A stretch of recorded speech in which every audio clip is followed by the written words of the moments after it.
back to Toronto with a pitching matchup. And you would think the pitching matchup would lean towards Dodgerville, right? With Yamamoto, who threw a complete game in game number 2. He's back-to-back complete games now.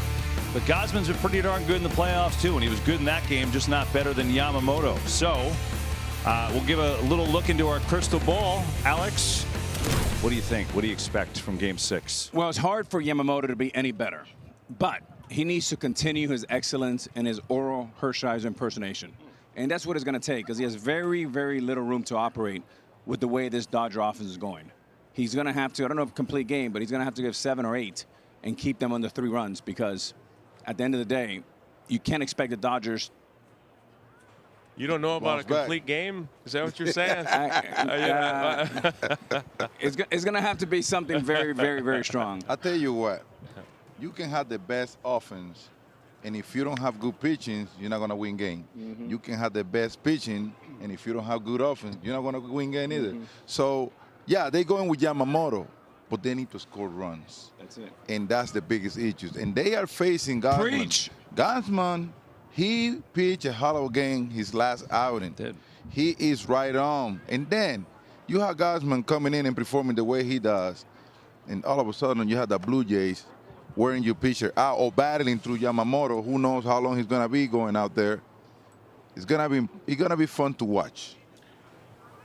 We would anticipate it being a low-scoring game, right? One would think. I think both pitchers are going to do great. Both starters are going to do great. It's going to boil down to who executes on the offensive side. Both teams are going to come up in a situation to come up with a big hit, make a play. It's who executes is going to win this game. Pitching-wise, it's 2 number 1s. So we're going to see what happens from the offensive side. And, Kevin, if you're the Dodgers saying, I hope it changes a lot in Game 6, not really, because Gossage is supposed to be a better version, a 2.0 version of you Savage. You're going to get fastballs up, splits down, and very little sliders. So be ready, because you're going to get a lot more of the ham and cheese sandwich they got today. Oh, we got ham and cheese. Ham and cheese again. Ham and cheese for Gausman against room service. Yamamoto's facing the Piranhas.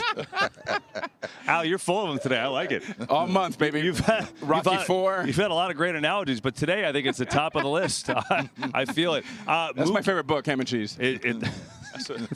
That's a book. Wait, let's rewind. Who wrote it? I have no idea. Dr. Zeus, I think. There we go.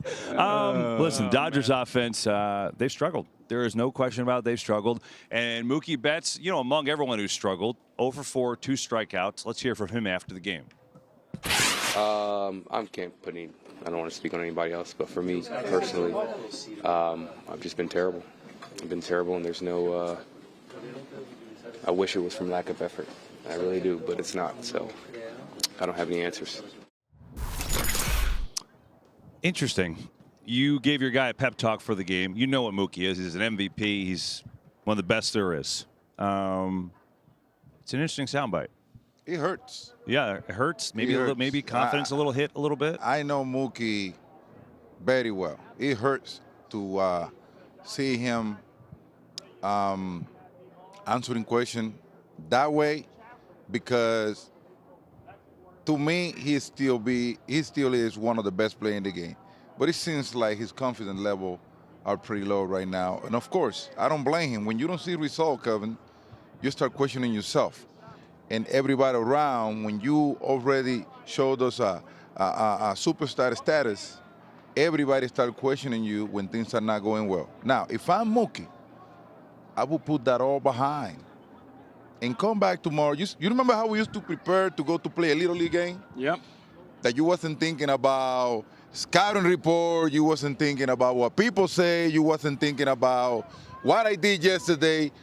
When you play in Little League, Kevin, all you want to do is just go and see the ball and hit it. Try to hit it. Have fun. You know, because if at the end of the day, that's what the game is all about, having fun. I see my boy stressing out. Of course, he's not getting the result that he used to, but you against the wall right now. You got to go for your best. You got to get that monkey off your back, and the only way you can do it, and the only way you can survive in the jungle, is just put this behind like he did after the first game, the first loss. Just a loss. We got to come back and play tomorrow. You got to do exactly the same thing right now. I appreciate what he said because it's the truth. You know what I mean? Everyone, we've all been there. We've all sat there in front of our locker and said that we've been terrible. The great thing about the postseason is who cares what's happened up until a particular point. He's going to be up in Game 6 with an opportunity to do something special. And if he does do something special, no one will talk about his postseason prior to. Preach. You know what I mean? That's the way you have to look at it. This is over and done. You can't change it. Like I said, when you're in the postseason, we've all struggled. All eyes are on you. They're going to dissect every player, every at-bat. He'll find his way out of it. He's got to do it soon, but I like what you said. You just go, see the ball, hit the ball, because when you struggle, you start thinking about your mechanics, and my arm's here, and my shoulder's there, and I'm staying closed. You look for this, you look for that. It just confuses you. It's paralysis by analysis. Just get up there, find a pitch, get a hit, and everyone will forget about what's happened up until this point. Captain, not so fast. I like what you said, but I disagree with you here. And here's where I disagree with you. I like what he said. That part I agree with you. What I disagree is I don't like the tonality he said it in. And I'll tell you why. Because I loved, and you loved, when he came after game 1, he goes, so what? We lost. I love that. It's not what you say, it's how you say it. And the reason why is this becomes your first at-bat for Friday. You're setting the tone. And you got to trick your subconscious to basically say, I'm okay. It's Hollywood. You got to act. Act till this thing is over. You got to make sure that you don't let your guard down because predators are watching and they're trying to take your meal. They're trying to take your food. They're trying to take your bacon. So say whatever you want, but it's how you say it that I think is more important. Yeah, but even when you say it, right, because I've been there and I've said it, and I've felt exactly how he's felt. You know what I mean? And they have no game tomorrow. They have the day off. You know, so a lot of times when you answer those questions, you're emotional. You know, you feel bad. You feel like you let the team down. And that's just your body language at the particular moment. Now, fly to Toronto, wake up tomorrow. It's a whole new day. Have a couple cocktails. And I'm interested. And a new place. I'm interested. Yes, you're on the road. I'm interested to see how he is tomorrow. I bet you his personality is completely different. And fellas, we know this. It's good to go on the road when you're struggling like that. We've all struggled. We struggled worse than him. And we felt the same way. So we love Mookie. We're not being critical of Mookie. Nah. We're just objectively talking, trying to help him and try, you know, what we would do. We love Mookie. But I think going on the road will help Mookie and will help this Dodger team get away from all this hoopla and expectations. Two things to back up all of what you're saying. In 2001, in pregame, we showed your Mr. November home run. You had one extra base hit the entire postseason up until that point. Nobody talks about it. No one cares. And we'll talk about this in the pregame show before Game 6. 100%. But offensively, our whole team did not hit in that series. We didn't. We pitched, and we won 3 games because we just scored enough more than the other team.